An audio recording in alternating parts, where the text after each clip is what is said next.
Flashy musical number, Indy in a tux. Club Obi-Wan is where it's at. Big diamond for Nurhashi's ashes. Shady deals, and Chinese gangsters get the snub. They're chasing ashes, some fingers vanishing, deals going wrong. Poisoned Indy, crazy shootout, getaway chaos, and clang goes the gong. Laoshe Airlines, jumpy pilots, rafting down the mountain. Sacred Village, all the kids, and the Sankura stone are gone. Indy hears the story and says this rescue mission is on. Willie refuses, short rounds excited, and on the elephants we go. Pankot Palace hides a secret, dinner's weird and too many crawling bugs, Kali Ma and spiked blood drinks, the Thuggee cult, and sleepless drugs. Multi-level marketing scheme, drink our drinks and bring your friends. Want to make $1 million selling our bloody drinks? Ask me how. Willie screaming, short round slaps him back to who he knows. Minecarts are screaming, the rails are shaking, fire bursts and tracks collide. Twists and turns and total madness, nobody's getting off this ride. Kids are freed, the bridge is snapping, and villains finally go. Temple of Doom, baby, anything goes.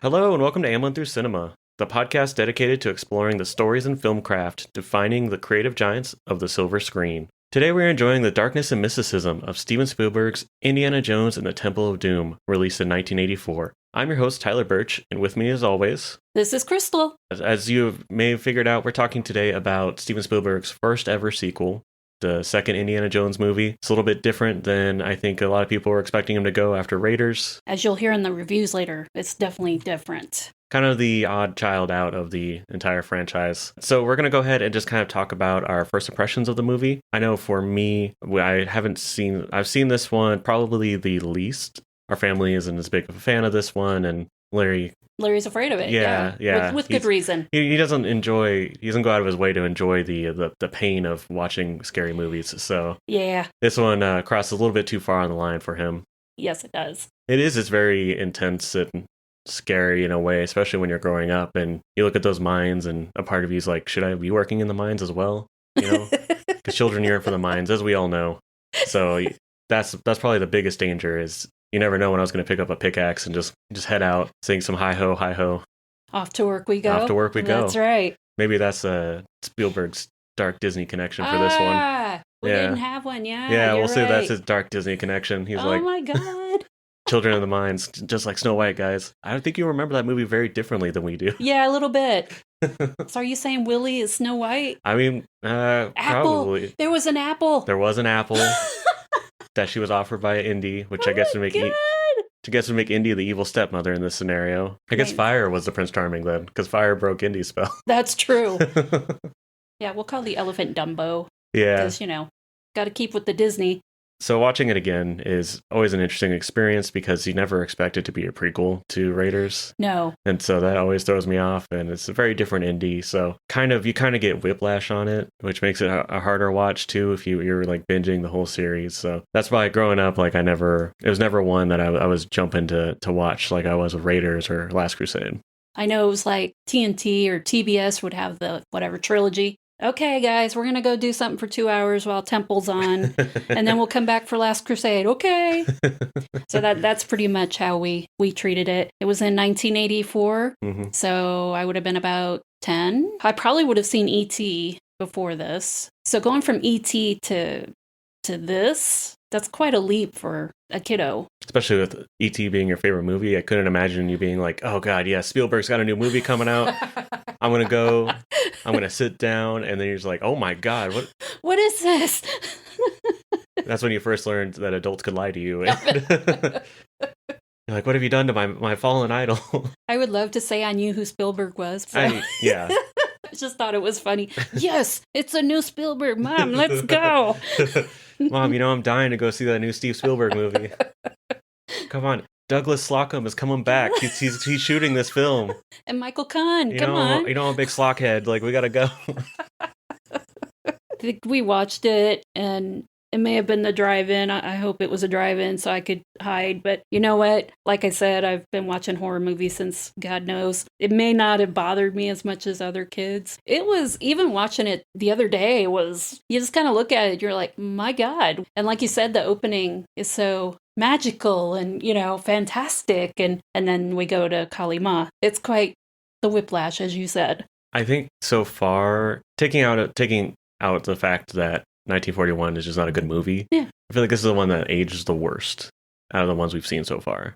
I hear people say that. What exactly does that mean? In terms of, social impact, okay, filmmaking, effects.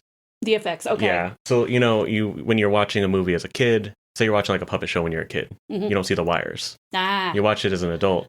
You see the wires. You clock those wires immediately, and it takes away a lot of what you used to enjoy about the film. That means that it aged poorly. Mainly, usually, the way that people talk about it now is the social and cultural impact. It's because of the way we are as a society today. Yeah. But it can also apply to things like effects and script writing and things like that. Okay. At least that's my interpretation about it. It could be something else, but that's what I've always assumed is that, because you watch the way they depict Indian culture in this movie, which trust me, we know that it's very poorly done, and I can't imagine how any Indian that watches this movie feels. Like, trust me, I get that, and we're not okay with it either. Nope.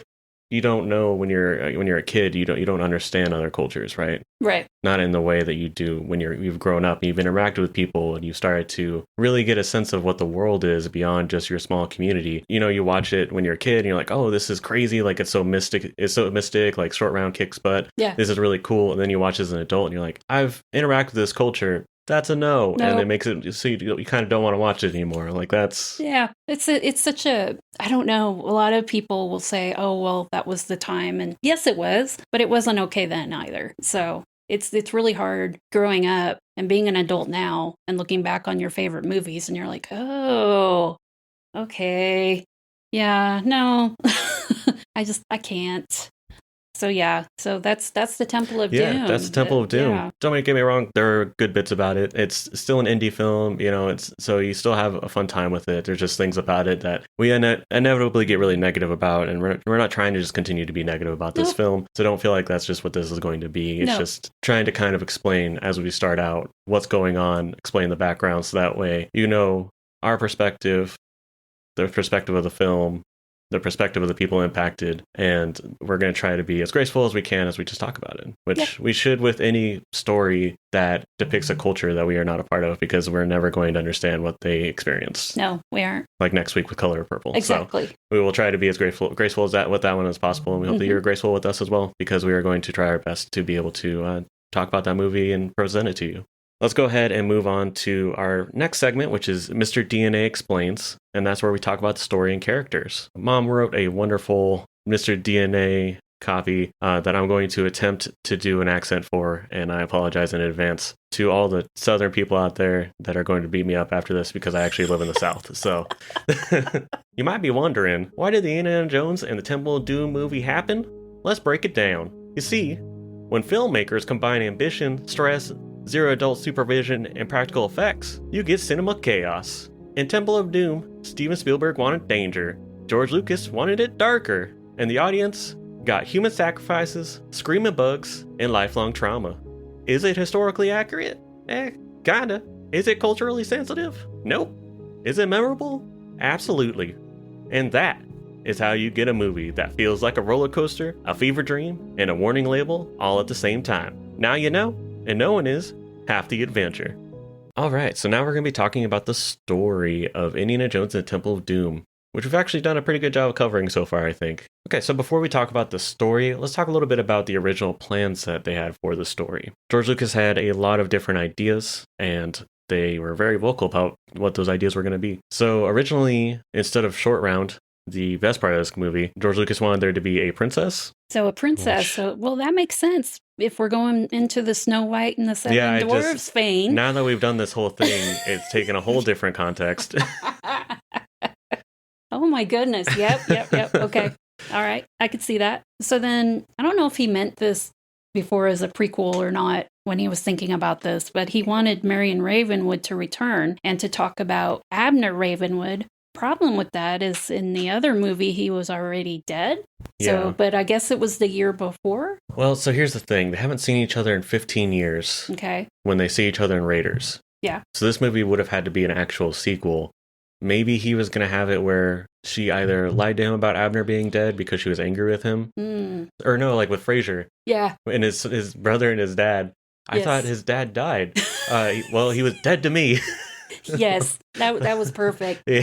Because we were going to see that plot hole from a mile away. Wait a minute. In Cheers, he said. So maybe it was going to be like that. They were just going to just do it. Well, you know what? My dad was dead to me at the time.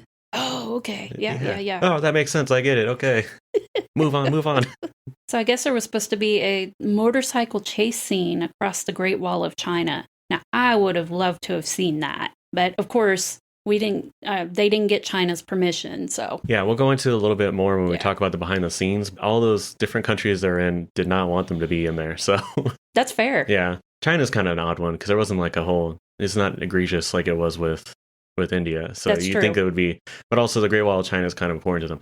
But also the Great Wall of China was featured in 2010's Karate Kid, which I think would be a harder sell than, than having Indiana Jones riding a motorcycle on the Great Wall of China, which would be a lot cooler than a couple karate moves. But I don't see anything on here comes in later. Kind of like, because like the minecart chase and the rafting, like all that stuff is from Raiders carried over. Right. None of this stuff. They do kind of a motorcycle chase scene in Last Crusade. Yes, they do. I guess. They don't really do a princess. They do bring back Marion Ravenwood, but I mean, that's 24 years later. I don't think that counts as this is the idea that I had for Temple and I'm bringing it back. I mean, I guess kind of because they bring Harold Oxley and she even talks about him in that movie like a father figure to her. So I guess we could say that that's strong enough for us to think that they carried that over from Temple. Let's talk a little bit about the story in general. Obviously, we start out in Shanghai with that opening sequence.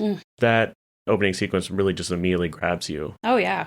You pointed this out, and having the gong be the Paramount logo, the Paramount logo going to the gong, I always love that stuff. Yes. Anytime they do anything interesting with the production companies, always just makes me really excited. Yeah. Is it the lady with the torch, is that Columbia? Yes.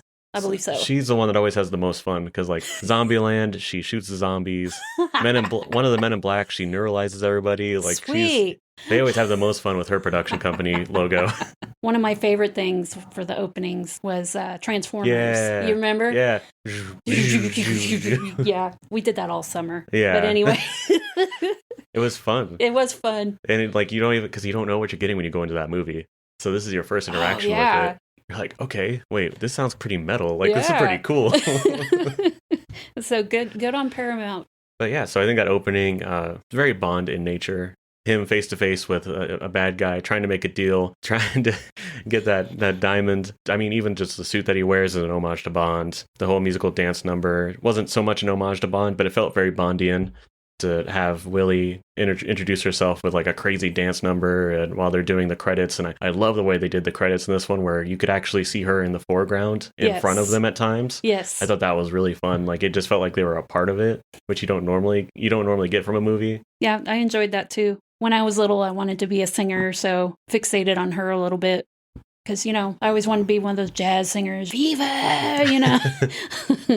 Yeah, she had a sense of style when she was in Shanghai. Oh, yeah. Like, absolutely. I could see why you'd idolize her there and then come crashing down later on. It's okay. We all fall. It's okay, Willie. She did really well in that aspect of the film. That was her fish tank. That was her home base, yeah. So, that opening number was great. Yes. I really enjoyed it. I'm not a big musical person. I could sit through that. Yeah, I'm not the craziest musical person, but I did enjoy it, and I thought it was a fun way for Spielberg kind of to test something he hasn't yet. Yeah. He wanted to do a musical, if I remember correctly. Yeah, so I think that's why Lucas put it in there. He said, look, this is your chance. No one else will give you a musical. They're such bros, you know that? I love it. I love it. You know what, George? I love you so much. I'm naming the club after Obi-Wan. Come on. Club Obi-Wan. It's very cool. Yeah. And then, they think they got away from Lao She. Yeah. And he gets the final laugh as they they fly away in his airline. That was hilarious. It's so good because Indy is so arrogant and cocky. I know. And in Raiders, he's still, got that arrogance and cockiness, but it's like, it's still more mature. What did he go through in this year? Because, I mean, and then it's like, oh, he almost had his heart taken. He almost died multiple times. Yep. But he's just like, Lao She, I got you. I got the diamond. And I don't think he got Nurhachi's remains. Like, I don't think Lao She did at the end, but... Hard to say. Yeah. There was so much going on. It was... I don't know how they choreographed it. It was beautiful. They did a really good job. Beautiful chaos. I don't think that there was a lot of cuts on that either. Having to spill the ice so that way they couldn't find the diamond and everybody moving around. It was chaos. Yes. It was an evolution of what we saw in 1941 with the USO building. That's true. Like, he probably was able to, he'd already done something that was on a larger scale. It probably seemed easy to him. Oh, that's true. Yeah. They're betrayed by the pilots because, oh no, the pilots are Lao She's men on his airline. So they parachute out. So now Indy, Willie, Short Round, and the poultry, they're in danger. They have to do the raft ride. And I love it. I love it because, like, the two big set pieces of this movie are the raft ride and the minecart ride. And it's just like, you're like, these are just theme park rides that these people are experiencing. It's a small world after all. Down the mountain on the raft. Yeah. So they get to do the raft ride, and then they end up in India, and they go to the village. You did so much work on the opening. That's kind of like, what else do I? But yeah, the village wants them to go and try to find the Sankara stones. Do the villagers ask them to go find their children? I don't believe so. I think we talked about that. We're like, they just want the rock and not the kids? Bring me the gems. The children are replaceable. Although it seemed like it was heartfelt reunions when they got back. Well, yeah, because they were like, hey. Oh, yeah. How's it going? I missed you so much. I wasn't able to sleep this whole time. Just so glad you're back. The kids had nothing to do. I mean, Mullah Ram's just like, come on. Like the Pied Piper, right? Come on, we'll feed you. Yeah. How would you like a stable job income? Yeah. Because trust me, we're not running out of rocks. Nope. We're good. Looking for those stones, man. Yeah. So let's just jump into the characters. Okay. Indy, of course, we've noted kind of the difference because this did happen beforehand. He was a little rougher, unshaven a lot. Which He was scruffy. Yeah. And I'm not mad at that. I mean, he looks good that way. He was losing his shirt a lot. Yeah, he was definitely losing his shirt a lot. He definitely took a beating. Goes back to his quote, it's not the years, honey. It's the mileage. Well, if every punch is 10,000 miles, he's got quite a bit of mileage. He needs a checkup. So, I don't know. He's just, as far as him interacting with Willie, it's not cringy, but just, I don't know. It's forced. Yeah. As with Marion, it was more... You could feel, could feel the history. You could feel the chemistry there. Yeah. It sucks, too, because in the other movies, it's not so much of a focus, but in this one, it's such a big focus. Like, is that romance between the two of them, but it is the romance that doesn't work in any of the films. No. And it's not setting up anything. Nope. We never see her again. It was just an odd choice. It was. One of my favorite quotes that he said about Willie was, the biggest trouble with her is the noise. That is true. Yes. At least he understood her on that level. Yeah, okay. The Indian, he gets to flex his acting muscles a little bit when he pretends to be, I mean, he's not pretending to be Henry Jones Jr., but he kind of is. Yeah. When they show up at Pancop Palace. Oh, yeah. And they meet another person who's aware of him because of school. Yeah, wow. With Chatter Lal. Hey, man, how's it going? That secret society that we're now convinced that they became a part of. All they need is a secret handshake. I mean, for real, like, it's... Oxley, Ravenwood, rest in peace, Forrestal, Chatterall, yep. Belloc. How could we forget Belloc? You're right. The rich kid that paid his way in. So it's always interesting how they all seem to just be like, oh, I've heard of your reputation. Like, how many people are in this world? In the 30s, I feel like there's more than they're acting like there are. I think so. They're acting like there's 5 people here. I think that's pretty much it about Indy by himself. Yeah. This is a movie that's defined Indy by his relationships, which I guess they all do. And I don't mean like just with Willie, but no, like with Short Round. The Short Round, yeah. Which is the emotional core of this film, I think. The reason why it's fun to rewatch. Yes, I like him a lot. He's very personable. He's definitely got a reverent relationship with Indy. It makes you think that, okay, they've been together for a little while, kind of like Indy and Sala. Yeah. You're like, okay, I would love to know, what kind of things they got into. What wacky adventures these guys got into. But, Indy does give us a little bit of background on... Yeah, him starting out as trying to pick Indy's pocket. Yeah. And then Indy decided, I'm just going to kidnap this child. Yeah, pretty much. Yeah. Come on, you're with me. I see your crime and I'll raise you one more. Then he teaches him to cheat at cards. Does cheat him out of, yeah. But I love his earnestness. It's a nice contrast to the rest of this movie. Yes. I don't know, with Willie and, there's that naivete, but it's not like a pure innocent one. No. It's more just she's out of her depth. But with Short Round, there's such an earnestness. It's like he truly just idolizes Indy. Like he loves him. He wants to help him every way that he can. He thinks that he's got that childlike where you look at somebody and you think this guy or this person could literally reach out and grab the sun. Yeah. Hero worship. Yeah, hero worship. It just getting to see and like he, see Indy respond to him so heartwarming because he truly cares about this kid. He does. I think this is probably the person that Indy cares about the most in the series.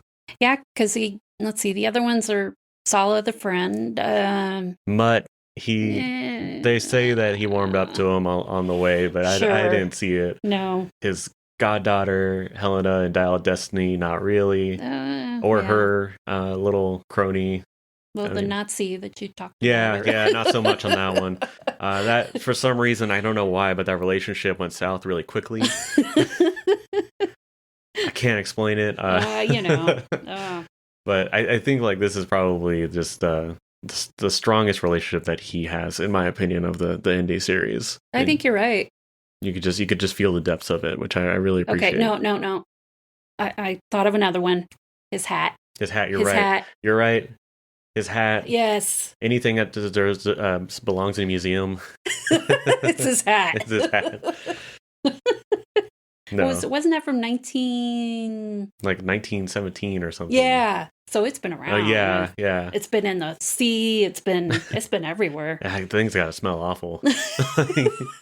Oh God! I remember, and like with the trap, it just like pushed it down. Yes, that was amazing. Like that deforms it. It's got to be. It's a mess. In yeah. It. That he lovingly sews it back together. Oh, he definitely does. Yeah. He brings in like one scrap of fabric and he says, "Please fix it for me. I beg you." And they're like, "I don't even know what this is. What are you handing me?" It's my hat. Is it a handkerchief? Like that's all that remains. Make it whole again. He holds it like in his arms, like when you bring in somebody to, in movies they bring it like in the hospital, and they're like, "Save him, save him!" And it's like the hat is in his hands, and he's like, "Please, I don't care how much it costs, fix it." I earned this hat. Go on, fix it. You don't understand. This guy that robbed me after I robbed him gave me this hat and told me one day I'll be cool. That meant something to me. It's Luffy and Shanks. It is, yeah. I love the straw hat. Yeah. So that's like hero worship as well. Yeah. Oh, yeah. Yeah. I'm sure that guy grew to mythical portions in his mind. Do you know if Indy had died, he would have left it to Short Round? He definitely Absolutely. would have. Oh, yeah. Yeah. No. I mean, we've talked about how much of a tragedy it is that when we got Dial of Destiny, Short Round wasn't I know the one that was in it. Like, and Phoebe Waller-Bridge was fine, but to bring back, especially Ki-Hai Kwan after Everything Everywhere All at Once, his popularity exploded. Everybody freaked out when him and Harrison hugged at the Oscars. Oh my God, that was so cute. Like, how could you not be able to see that and say, "This is it. This is the time to bring Short Round back"? Yeah. That, I don't know. The true, I didn't like Dial of Destiny in particular to begin with, but that's the true tragedy. Is it cost us a time where we could see Indy and Short Round again. So we talked about the heroes. We've got to talk about the villain, Willie. We got to talk about Mola Ram. Or as his friends call him, Molar. The Molinator. The Molinator. Sorry. I just watched Santa Claus, so forgive me. So Mola Ram, he's got something going on with him. He's definitely he's a wacky guy. He is a very wacky guy. He's got his little cult that he's running. He's got some weird things he's into. Yeah. Yeah, he does. I don't know, headdress he wears. Yes, the cow skull with the shrunken head. Yeah, and I don't know if you noticed this, but he was like petting the the shrunken head while he was talking to Indy, and I'm like, what's that about? God, I love those character moments. What are you doing? That's acting right there. But I mean, it's like, why are you petting your shrunken head? That's what makes it stand out to people, you know? If a guy shows up to me in a business suit and he says, "Hey, I'm running a cult. We're really cool. There's different levels to it. Here's my business card." That's not going to stick out. But if some guy shows up to me with a cow skull head and a shrunken head that he is petting, and he says, "Hello there. You want some blood? You'll be real cool. Yeah. You'll get strong. Look at me. I'm pretty buff." Yeah. And I'll be like, huh. The answer is still no, but it's a softer no than it would have been with the other guy. Oh, no, he would have gone with them. I mean, probably. He probably would have just grabbed me and taken me. Like, well, of course. I mean, you know. You see those muscles? There's no way I'm taking that guy down. Yeah. I might be able to take the shrunken head. Maybe. You know what? I agree with you that he's the best villain. Honestly, he's just... He's the most interesting. I mean, the other guys, like, I like them. You know, I like Belloc, I like Donovan, Spalko from Kingdom of the Crystal Skull. Yeah. They're good, but, like, there's no real threat with them. But, like, you look at Molo Ram, not only did he get the closest to killing Indy by literally brainwashing him, but also he just looks terrifying. He does look terrifying. And I'm not even talking about the way, like, he's a big dude. He is. And he's very intense. And so, like, you feel that threat and that fear. And I think that really plays well into this movie. It does. Like, he's definitely the two biggest casting highlights is Short Round and Molo Ram by Amrish Puri. Like, they are great. You know, our favorite part, of course, is when he goes down to his little trapdoor and his little yeah. You know? I love it. It's just a weird, like... It was so weird. Maybe it's related to... I know we usually talk about stuff about behind the scenes, but, like, you know, Lucas wanted this movie to be a haunted house movie, and Spielberg didn't want it to be because he just did Poltergeist, and so he didn't want that back-to-back, and sure, Poltergeist was just a lot on him. But, like, what if this is like something that carried over? Because it's very haunted house. You're right, it is. Like, this isn't really, it's like Scooby-Doo-esque. Yes, it is. Okay. Yeah. I could see that. Yeah. Yeah. No, it's fun. And it's another Bond connection, because if you've seen Live and Let Die, Baron Samedi and that, he's got that weird behavior that sticks out, like rising from the ground in the graveyard, putting out dummies so that way Bond can, like, kill them and think he got him. He shows up again later. Very spooky guy, but also having a lot of fun. That's a lot of the same vibes that I get from Molo Ram. Okay, yeah. Yeah. Another just kind of like loose Bond connection that I feel from this movie. You got a lot from Bond from this movie. But I think that's pretty much it that we have for talking about story and characters. Mm-hmm. So I think we'll go ahead and move on to our next segment. Temple of Doom, the escape experience. Can you escape before Kali Ma claims your heart?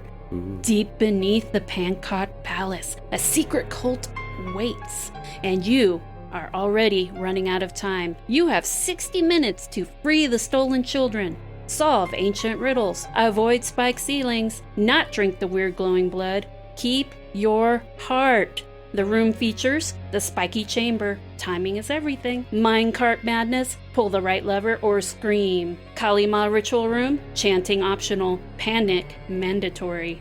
Warning, this escape room may cause spontaneous yelling of Kali Ma! Trust issues with your friends, one person doing absolutely nothing but screaming. Not responsible for broken friendships, lost shoes, or busted eardrums. Temple of Doom, the escape experience. Anything goes if you get out. So our next segment is coming up. It's The Shark Is Not Working, where we talk about the behind the scenes. This time we're going to talk a little bit about what we always like to talk about, which is the casting. We didn't really have any potential castings that we found on this one, but we did find some interesting information about the auditioning for people that were inevitably cast in the film. So as you know, we're big fans of Short Round. And so I want to talk a little bit about Ki Hai Kwan getting the role of Short Round. So he actually didn't want to, he didn't come in to audition for the role. He had tagged along to his brother's audition for it. And when the producer saw him practicing with his brother, they actually had him audition. Sibling rivalry right there. I mean, I didn't see any fallout from that, so I don't know. But it's interesting that that's how he got the role. For all intents and purposes, this project was pretty great for him. I know Ki Hai Kwan has had a difficult time in Hollywood for a long time after this movie and the Goonies because he started getting typecasted. But as far as I can tell, his relationship with Harrison Ford was just like it was in the movie. I mean, Harrison Ford had taught him how to swim. He screen tested with Harrison with that scene where he accuses Indy of cheating. And the screen test is pretty much what you see on the film. Yeah. Like, that's how they just, right off the bat, that's the chemistry that they had. So getting to watch that was really cool. Not Harrison Ford related, but a fun fact. He actually learned how to fight the martial arts that he uses in the film. He learned those from watching Jackie Chan movies. Which are the best. Yeah. Love Jackie Chan. It's a good way to learn. So. Yes. The Drunken Master. The Drunken Master. Yes. So let's see. Let's talk about our favorite damsel in distress, Willie. She was chosen because she was the complete opposite of Marion Ravenwood, which, spot on. She was definitely the complete opposite. Apparently she was a brunette, so they wanted her to be very opposite, so she dyed her hair blonde. You're not going to believe this because I read this and I'm like, no way.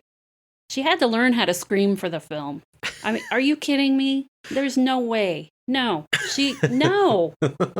Steven Spielberg taught her, and that was probably a nice moment that those two had together. Like I said, I don't know if it was like she needed to learn how to look like she's screaming or to probably. actually scream. Yeah, that is really crazy. Yeah. The thing she is known for is the thing she had to learn for this film. Yeah. Also, she's a very educated woman, Kate Capshaw. She had her master's degree and was almost halfway through her doctorate degree. She was also a single mother. This role was ironic, to say the least, as a damsel in distress with somebody who's just, single mother, going to school, just got it together. So she probably enjoyed being able to cut loose like that. I imagine so. Yeah. Yeah.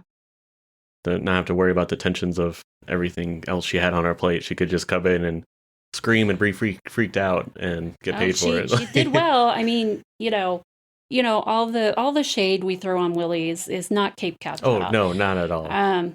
When I was growing up, one of my favorite movies was Space Camp, and that had Leah Thompson and Kate Capshaw, and she was one of the teachers, and they end up going in the shuttle. Mm-hmm. They didn't mean to, but the robot put them up there. Sounds like the 80s. Awesome movie. But yeah, she kicked ass in that one, and I really enjoy Kate Capshaw. I wish I could remember something else she's been in other than Space Camp, but I don't think she's been in a whole lot since then. Everything I saw from behind the scenes, she seemed really great. So yeah, there's no shade thrown at Kate Capshaw, just the character that she was written. Plus, she is the mom of one of my favorite Grey's Anatomy characters, Arizona Robbins, Jessica Capshaw. Okay. Yeah. Okay. So she's one of my Grey's Anatomy characters. Briefly, I'm going to talk about a little bit about the story elements that we didn't go over earlier, more behind the scenes stuff.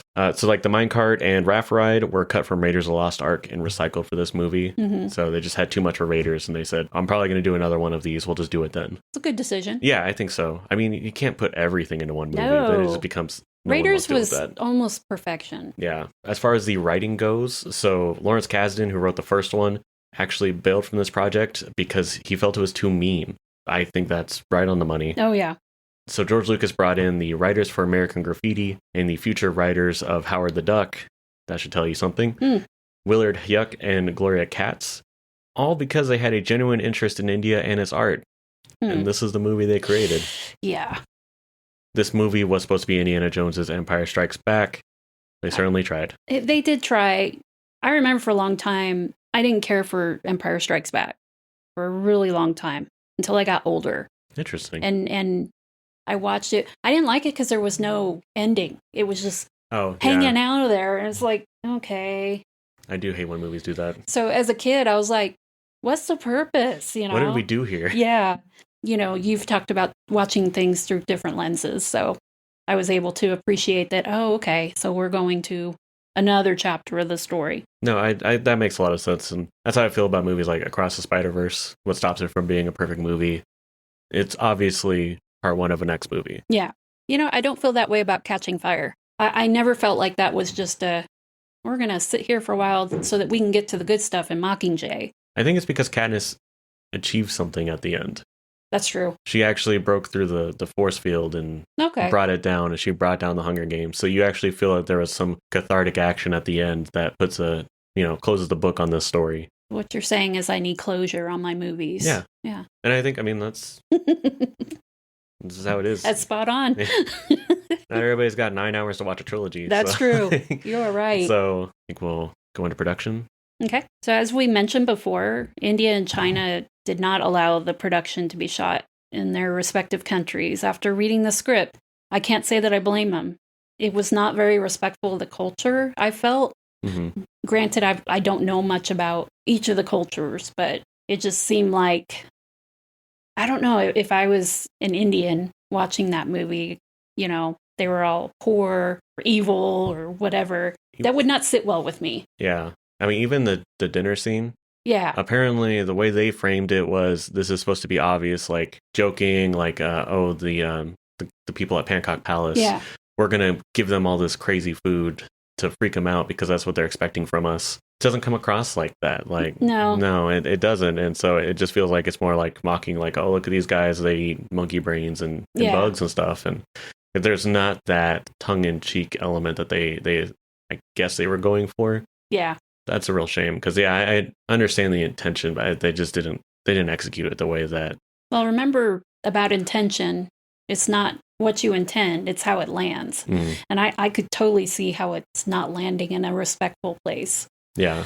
Their paintings were amazing. Their matte paintings. Yeah, you can hardly tell. And that says something because, trying to just do painting work behind as the background, sometimes you can just tell it just looks flat. So flat.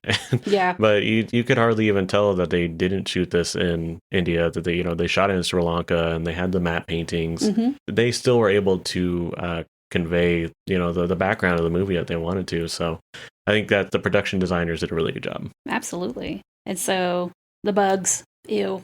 Yeah, the bugs were plentiful. It gives me a shiver just thinking about it. Every time they're walking through there, and apparently, as much as we don't like bugs, Kate Capshaw really didn't like the bugs. She was in it, so she had to be given a sedative.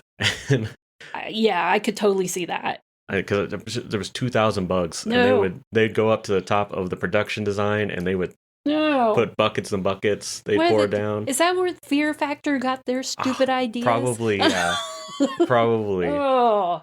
But yeah, she hated. She had to take a sense. I watched this behind the scenes documentary about it, and she said, "I took that sedative, and I didn't care what happened. I was just." Spielberg said, "Hey, we're gonna do this again because the bugs came too early," and I said, "Okay, Steve." Yep. Let it rip. Didn't care at all anymore. So I'm glad that she found a way to be able to handle that because there were so many bugs. And that's too much to ask. Yeah. And they were on her hands and her shoulders. Like, it could have easily just been, they're on my feet or something. But no, there was, how they love their bugs in these movies. And then they were eating them at the table at Pancake Palace. Yes, yeah. Which, that was interesting. That was custard that they were eating. Oh. That was in the bugs and the monkey brains. They acted so well. I really thought they were eating that stuff, even though I know better. Yeah. No, they committed. And I think it's because they ate so sloppily. Yeah. And that's how you really sell those scenes. Like when you watch The Hobbit and you see those dwarves eating all the food and it just is everywhere. Like it sells you on it because you're like, well, if this wasn't real, they would just be casually eating it. Maybe they take the bug carapace off and just gave it like a couple licks. But no, this guy's like, he's eating it like it's like a crab leg, and he just and he's loving it. Yeah, and so they do sell it really well. They do. And I mean, custard's good, so maybe he was like, yeah. He was so excited when the monkey brain came out. He's like, ooh, monkey brain. More custard. Here we go. I think that one was like custard and like strawberries or something. I don't know. I bet it was a Jell-O mold. Maybe, yeah. To look like a brain. Behind the scenes that people probably have heard about is Harrison Ford getting injured during this movie. He's got a history of getting hurt in movies. But yes, he does. In this one, when he fought the Thuggee assassin in his bedroom, he flips the cultist over his back. He herniated his disc when he did that. Ow. Yeah. He got out of bed one day and it took him 45 minutes to get back into bed. Oh, yeah. Because he was in so much pain. Yep. Naturally, he needed to get that fixed. Yeah. Very interesting how he got it fixed. He went to LA where they gave him an enzyme from a papaya protein, which melted the damaged tissue and repaired his back. That sounds so made up. It does sound so made up. They gave him something, and he can't talk about it, so he signed like, an NDA, man. I got papaya. I don't know what to tell you. That's the deal. Here we go. It's apparently outlawed now. So kids, please don't try this at home. Yeah, please don't go and put papayas in your back. No, please don't. I don't care how cool Indy is. We don't know what repercussions that had. Yeah, apparently the success rate's really low, but for Harrison Ford, oh, what a surprise, it worked. Of course. He's our guy, man. So his stuntman, Vic Armstrong, actually took over for a lot of the work for the fight and chase scenes. And they didn't actually have to do a lot of the work that they normally do, where they put faces and shadows or, nope. Now they do CGI for everything, but like they didn't have to do the normal filmmaking tricks. So that way you still believe it's Harrison Ford. Because he kind of looked like him. And he does. I hope I forget about this by the next time I watch this movie. Yeah. Because I'm going to end up seeing it. I know. And it's going to be ruined because now I know. So everybody take some time before you watch this movie again so you forget what we said. And you get lost in the magic. Yep. But yeah, so I thought that was really interesting. So on the subject of injuries, Cape Capshaw got a black eye during the minecart escape because a piece of the balsa wood hit her eye. So the next day, everybody in production had a black smudge under their eye in solidarity. Which felt like a lie, but I saw behind the scenes footage. They really did it. I don't know. And Spielberg, he had the lamest one. Everybody else had like this nicely brushed black eye, like some care into it. And he looks like he just went and got like shoe shine and just put it under his eyelid. He's like, here we go. I did it. He's like, I'm a part of the team, guys. This is how I get the girl, okay? I mean, it worked. He said it's the best thing that came out of this movie for him. That's right. And honestly, like watching the behind the scene footage, I see it. Yeah. I know they didn't get married for, I think, like 7 years after this. Yeah. But you could feel the relationship there. You know how Spielberg is. We all know about Spielberg and dating, Yes. We were talking about the opening number, her red dress with all the sequins. So we learned that from the 20s and 30s, I guess they found these beads or sequins and they actually sewed it on there. And there was only one dress, which floors me. Yeah. Because when they do wardrobe and stuff, they have, like I'm sure Indy has like 7,000 different hats that, okay, this one was wet. Okay, this one has the gun pull through, whatever. But just one dress. I guess in one of the scenes where they're with the elephants and they're camping and everything, the elephant actually ate the dress. And so there was a hole in it. And they had to write on the insurance form that the dress was eaten by elephants. And then, they had to fix it. And since everything was like sewn by hand, it just took a long time. So that has to be, one of the most expensive dresses. And she also couldn't dance in it. But she was really excited because she worked really hard to learn dancing just for that opening number. Do you think they added the line about the fork cutting her dress after this because of the dress being eaten? Probably. Do you think that was kind of like a tongue-in-cheek moment? Yeah. About how the dress had gotten ruined before? Knowing them, yes. Yeah, right? And things don't get shot in continuity usually, so... Yeah, because the opening was after the elephant eating the dress. I know you guys have been clamoring for it. It's time for me to finally talk about the Bond connections. Yes. Obviously, when they're in Club Obi-Wan, Indiana Jones, I've alluded to this, is wearing the white tuxedo, the exact same outfit that Sean Connery wears when we first see him in Goldfinger at the casino. Fun connection because obviously Sean Connery, 5 years later, going to be Henry Jones Sr. So actually on a production side too, they redressed some of the sets for Kamal Khan's palace in Octopussy, which also takes place in India. Okay. So they just redressed it for, I'm guessing the interior is a Pankot Palace. Okay. Yeah. I was trying to figure out what interiors you were talking about. So I think I'm pretty sure it's for Pankot Palace. Okay. So that's really fun because they shot this at Pinewood, which is where all the Bond movies for the most part are shot. You're right. When they're not on location. Because I think they actually renamed it the 007 studio or stage. Nice. Yeah. I like that. So there really were some Bond connections beyond what we talked about. So I'm not crazy, everybody. No, not this time. But yeah, he had said that before we even started our research. So yeah, because it's just there's so many Bond moments in this one. You didn't get a whole lot of that in Raiders, but because this one has a lot more I guess, moments where because like Raiders, it's a lot of running. We're just doing things. This movie, there's a lot more moments where they sit and they breathe a little bit.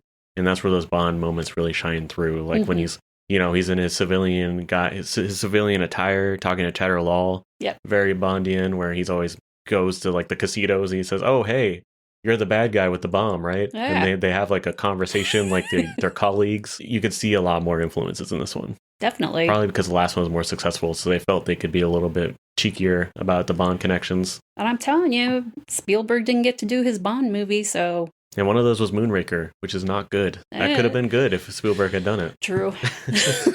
And it's the most sci-fi one. Yeah, you're right. Isn't that the one with Jaws on the... Not on the Jaws space station, shark. yeah. Okay. Yeah. That guy scared me when I was a kid. He's scary. Yeah. It's cool, though. So Spielberg has a fear of heights, which I did not know about before I studied this movie. I didn't either. The bridge scene at the end terrified him. Mm. He said they could go 45 feet, I think. Yeah. And that was it. And he said he could not go past the point of no return. He couldn't. He would drive all the way around the gorge just to avoid getting involved with the heights. Yeah. To get involved with the bridge. Just some of the production stuff that they did, like creating that bridge. They actually had British engineers that were working on a dam nearby build that bridge. That was a legit bridge. It doesn't matter what Short Round tries to tell you when he broke through it. That was legit. The minecart escape, they did that all in a studio. It just went around and around, and they just changed the lighting in the scenes. That blows my mind because it looks like, they built this elaborate maze. Yeah. And they're just going around in circles. Yeah, and then when they did a lot of the stuff where it was just the straightaways, that was all model work. Yeah. Which he told me, and then I saw it, and I was like, oh my God.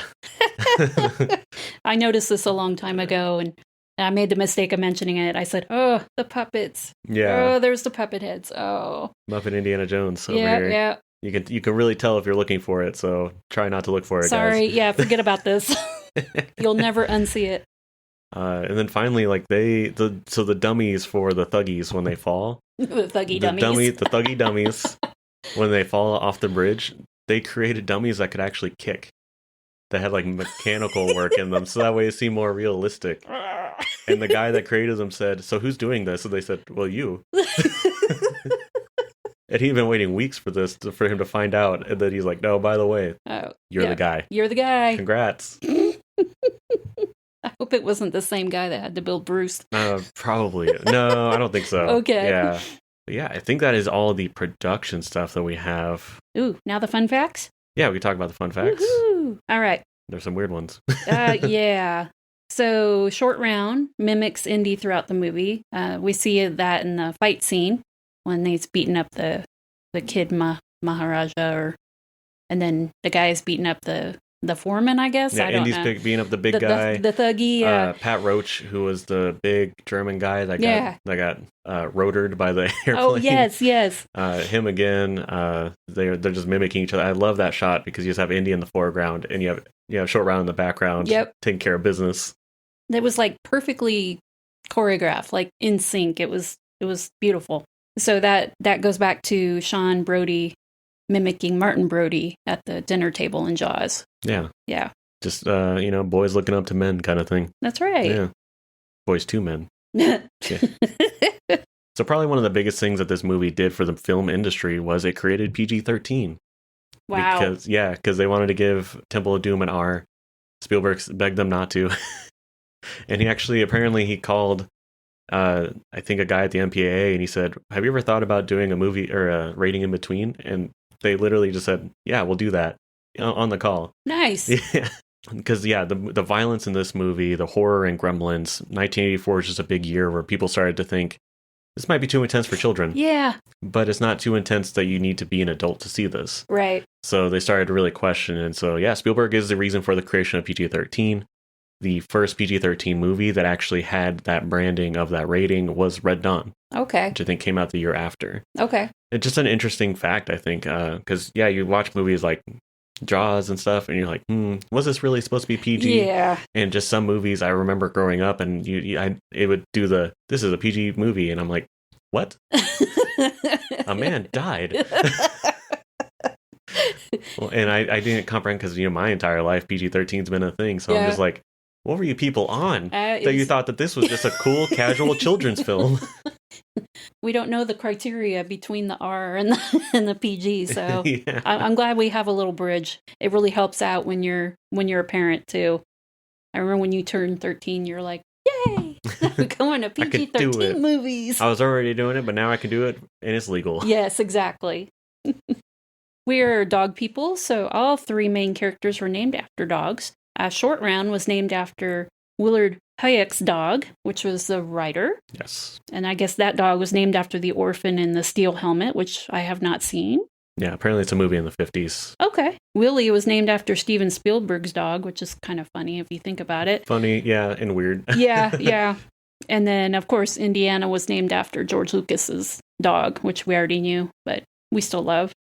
Okay, so we know Dan Aykroyd was in 1941. Mm-hmm. So he was back. He cameoed. We're not sure if he begged him or if they had a favor, or we're not sure how that came about. But he was able to, because Spielberg did cameo in Blues Brothers. So we think it was a favor, but, we couldn't find anything to substantiate that. So yeah, he was what was he, like the travel agent, the booker? He was the guy that set up the plane. Yeah. And it makes you wonder, was he evil? Was he good? I know. Was he just dumb? Because how did he not know that this was Lao She's plan? Who did he really work for? Yeah. I'm guessing Lao She. Yeah, I'm thinking so. But yeah, he played Art Weber, and if you didn't notice him, don't feel bad. You don't really see him. It's quick. You just hear the voice, and that voice is doing an accent, so don't worry if you're like, Dan Aykroyd's on in this movie. It's hard to tell. He's there. He's hard to tell until you hear it, until you see like the information, and then it all clicks. Yep. So you got to look right before they get on the plane. You should be able to see him. George Lucas, Steven Spielberg, and Kathleen Kennedy, and Frank Marshall cameoed in the airport scene. They were missionaries, so I'm going to have to go back and watch because I didn't. It's very in the background. Background? You cannot really tell. I'm going to find them. Yeah. Just going to brighten the screen. Yes. Do the movie enhance. Yes. Where it doesn't become blocky, it somehow still stays sharp. And we're going to go like half speed, so that we don't miss anything. So we do have another kind of cameo weird prank situation that happened on set, and this is real. I could not believe it was real. I didn't believe it either. Yeah. Footage, I think the footage only came out like early 2010s. Footage of a scene, where Indy is getting whipped. Apparently they played a prank on him where Barbra Streisand appears in dominatrix gear, and she whips Indy while she says, "This is for all the money you're going to make on Return of the Jedi." And you think that's it. You're like, okay, whatever. Carrie Fisher runs into the room and kisses Indy while being yelled at by Irving Kershner, the guy that directed Empire Strikes Back. Okay. That is all the information I could find.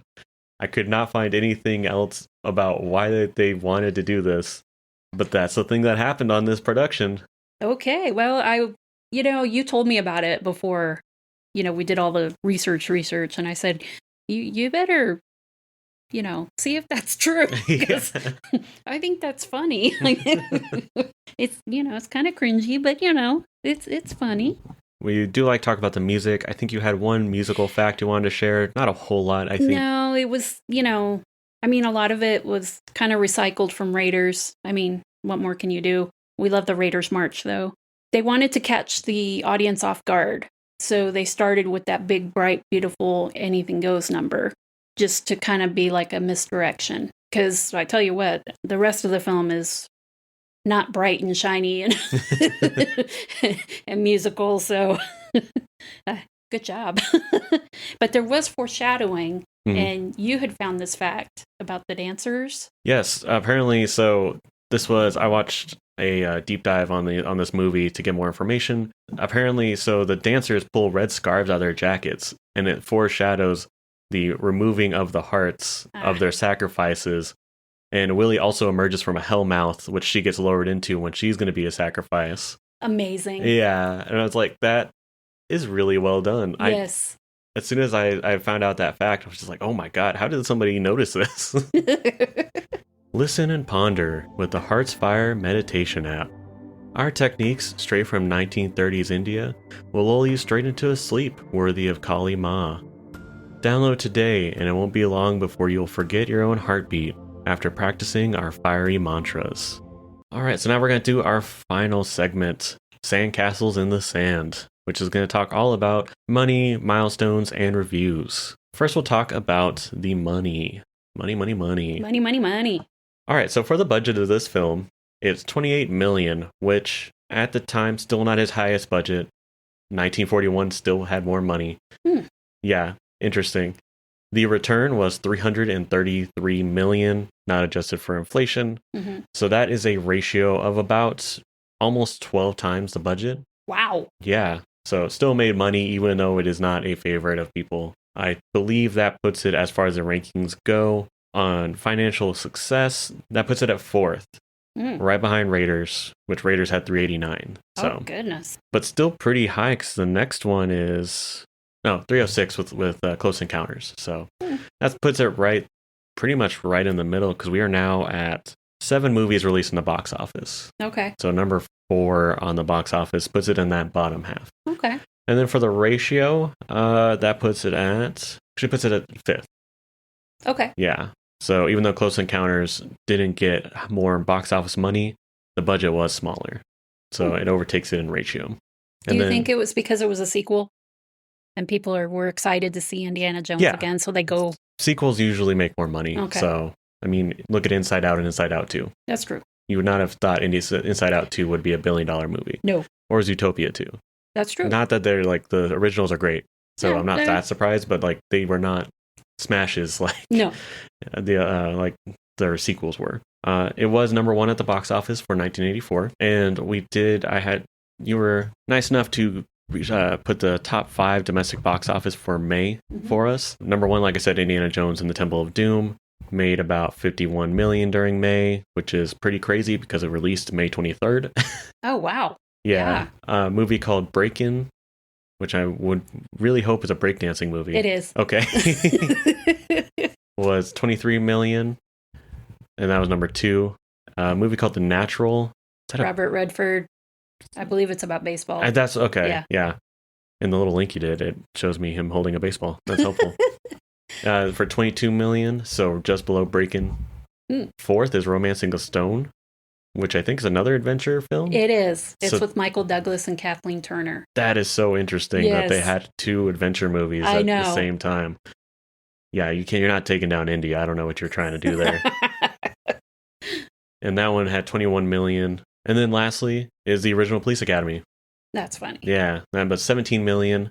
That came out the same weekend as Temple of Doom. What a contrast. Yeah. The Barbenheimer of their time. Okay. Yeah. Barbenheimer, yes. Police of the Doom. Now that we talk money, we're going to talk Academy Awards. So Temple of Doom, only nominated for 2 Academy Awards.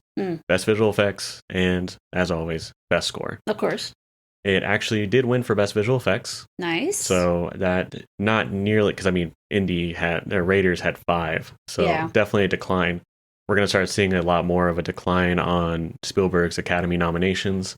I don't know if it's just because they started getting used to Spielberg or the Academy voters changed. Who knows? We all go through different eras.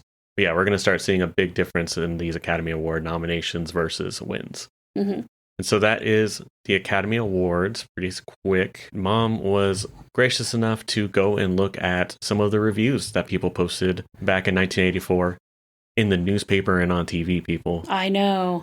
Think about that. Imagine that. All right. So one of my favorite reviews was from May 23rd, 1984. I believe that was the release date or close to it. This was from Roger Ebert. And if you're older like me, you knew that they did the thumbs up, thumbs down with Siskel. Gene Siskel? Yeah, Gene Siskel. But apparently he wrote this for the newspaper. And quote, "One of the greatest bruised forearm movies ever made. You know what a bruised forearm movie is? That's the kind of movie where your date is always grabbing your forearm in a vice-like grip as unbearable excitement unfolds on the screen. After the movie is over, you've had a great time, but your arm is black and blue for a week." That's fantastic. That's why I really want to remember that. Yeah. This is the most cheerfully exciting, bizarre, goofy, romantic adventure movie since Raiders, and it is high praise to say that it's not so much a sequel as an equal. Interesting. Yeah. This was Ebert or Siskel? Ebert. That's crazy. Yeah. Sequel and equal? I don't know, guy. At the time, I guess, maybe. Also, keep in mind, though, we don't know how he liked Robert romancing the stone. Maybe that movie looked real bad. Yeah. So when you see Temple of Doom, You're like, ooh. you're like, this is fantastic. That's how did true. you do this? That's true. And I don't know what lens they watch these movies in. They're definitely not thinking of it in a way that we're thinking of it in 2025. Yeah. That I can absolutely 100% say. But I did love the bruised forearm. The bruised forearm is, like I said, that's behind the sandcastles thing. That might be my favorite nomenclature that we've discovered while doing this podcast. So we'll name the reviews that the Maybe we bruised do forearm the segment. Of course, Rotten Tomatoes gave it a 77% on the tomato meter, and that's based on positive reviews. And then an 82% on the popcornometer based on 3 and higher star reviews. So I don't know. Does Letterboxd do that? Some kind of rating system? They do. So they do. It's an aggregate of all the people that have rated it. Okay. There was a critic named Vincent Canby who said, quote, Indiana Jones is too shapeless to be the fun that Raiders is, but shape may be beside the point.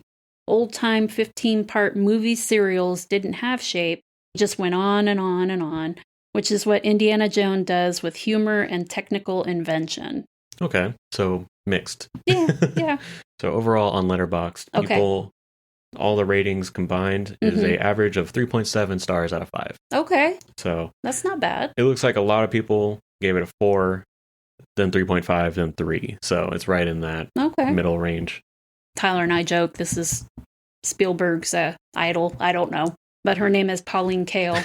She reviewed one of his movies and just tore him up, and it was a good movie. And then one of the worst. 1941's legit. Yeah, but 1941, I was like, what? But he held her in very high regard. So she said, quote, the great thing about a tall tale on the screen is that you can be shown the preposterous and the implausible. In Indiana Jones and the Temple of Doom, the director Steven Spielberg is like a magician, whose tricks are so daring they make you laugh. He creates an atmosphere of happy disbelief. The more breathtaking and exhilarating the stunts are, the funnier they are. Nobody has ever fused thrills and laughter in quite the way that he does here. End quote. Every time I think Pauline is going to be tearing him up, she doesn't. So that's why I try to follow her and see what she has to say about the movie, because I wish I could remember the movie that she just tore him up. Maybe it was Close Encounters. I think it was Close Encounters. Yeah. I'm pretty sure. But yeah, that was something. So now that we've talked about their reviews, time to talk about our reviews. As you know, I am on Letterboxd.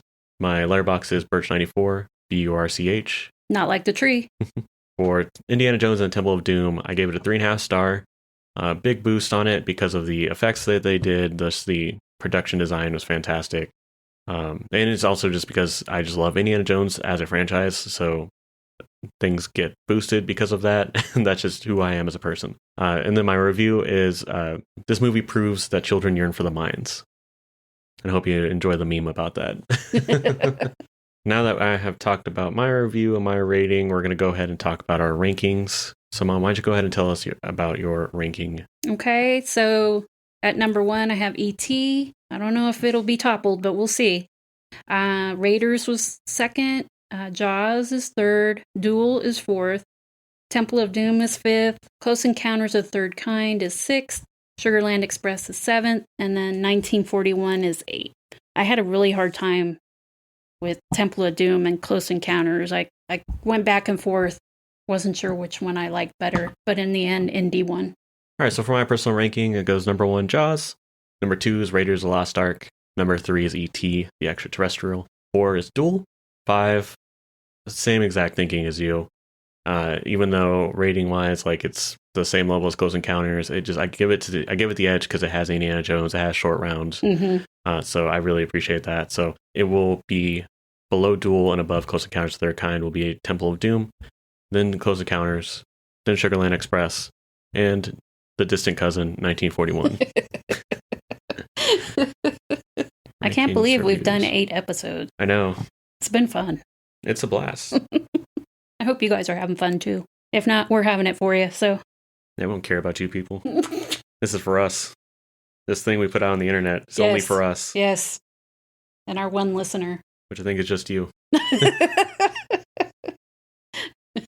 It's entertaining in the car. Which is really weird because I used to hate the sound of my voice on things, but it doesn't bother me anymore. So no, I listen to my voice 3 times doing this. So remember as well, don't forget to give us a 5-star review on your podcast player of choice. If you are on YouTube, please like, comment, or subscribe on our channel. We want to try to get as much engagement as possible. We want to hear also what you think about these films. So please feel free to go out and do that. And if you do the 5-star review, we'll go ahead and read it out on air.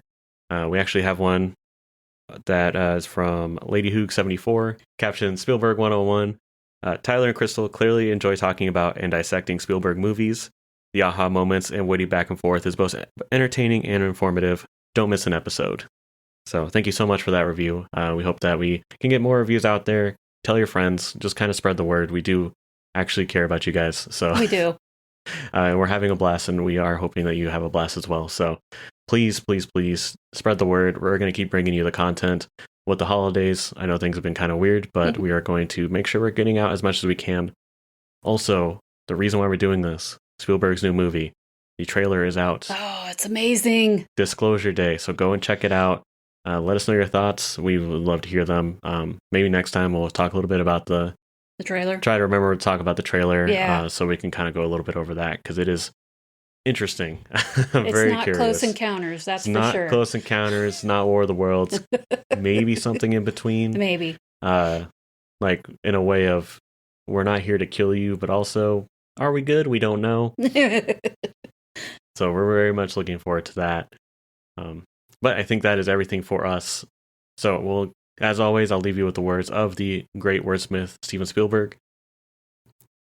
Through amazing stories and unforgettable characters, we are introduced to those incredible worlds we only dare imagine, and in the process, we discover ourselves. That is everything for us. This is Tyler signing off. And this is Crystal. Have a wonderful day.